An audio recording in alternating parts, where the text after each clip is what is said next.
Today I'd like to introduce you to a unique early machine. This machine is a Sloat Elliptic from 1858, would be my best guess. This machine has a last patent date of June 22nd, 1858, and is stamped in the back post with the number 14 on the silver bar in the back, so perhaps that is the serial number for this particular machine. I had a little bit later Sloat that was a bit different than this one, and it actually had a last patent date of September 7th of 1858. So this one I would date to some point in 1858. It's a unique machine, and this one was made by George B. Sloat out of Philadelphia. And this is before he moved down to Richmond.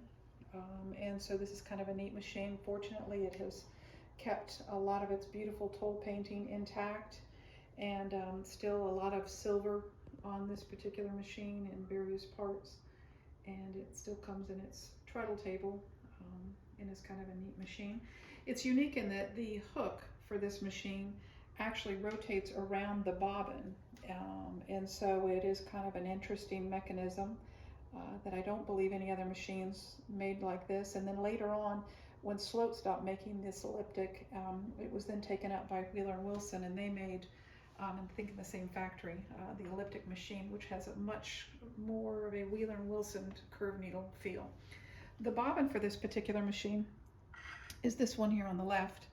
And it's interesting, I've put it here next to a Wheeler and Wilson curved needle bobbin to kind of give you a comparison. It is a skinny little bobbin. It's perhaps just a little bit fatter than the Wheeler and Wilson pancake bobbin. It's a little bit smaller, but it has the same little narrow profile. In other words, I have no idea how much thread is on that bobbin because I can't see inside. But it is a little smaller around in diameter than the Wheeler and Wilson bobbin. This bobbin actually is inserted in the bobbin case, which is controlled by the large knob, and it kind of is slipped in there and sandwiched between two metal plates. And in there, it is still loose and jiggly, very much like the Wheeler and Wilson machines. It has to have space for the thread to be passed around the bobbin, and the tension on it is adjusted by this little arm, and this little particular arm has a finger that inserts into a hole in the bobbin case, I guess you would call it, that holds the bobbin in place. And depending on how tight this finger on the flat spring, how tight this knob is, that finger pushes in on the bobbin and kind of creates some tension. So we'll go ahead and get some stitches here. In this particular machine, I did use a Wheeler and Wilson curved needle, and it seems to like that okay. When I got it, it was missing a guide up here that would have been a little post with a hole in the middle of it, and I borrowed this off of another similar machine.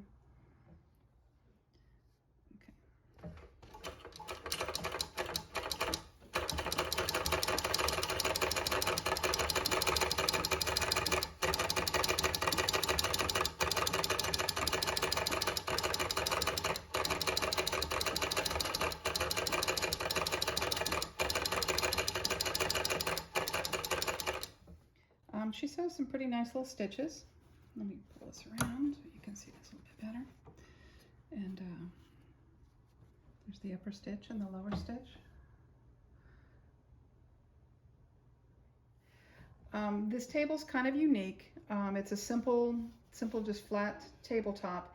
And down here is the bobbin winder. I'm not 100% sure about the setup of this particular bobbin winder, in that it doesn't quite go perpendicular, but there is a groove on the hand wheel here that would allow a belt to pass here and around the bobbin winder and would go over this particular bobbin winder. One thing I found is that another collector was kind enough to pass me the bobbin, this elliptic bobbin, but I am not sure if it's the exact bobbin, because both this bobbin winder and the slightly later elliptic have the rod that the bobbin would sit on, similar to this.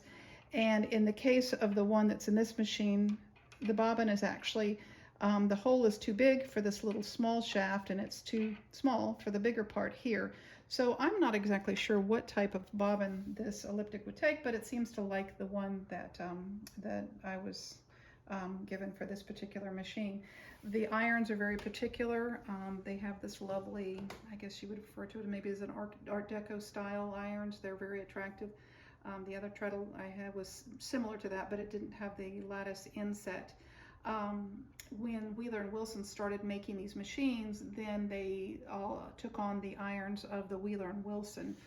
So it was a little bit more of the style with the Wheeler and Wilson. But this is a very lovely machine. It's interesting because a lot of this is brown and gold.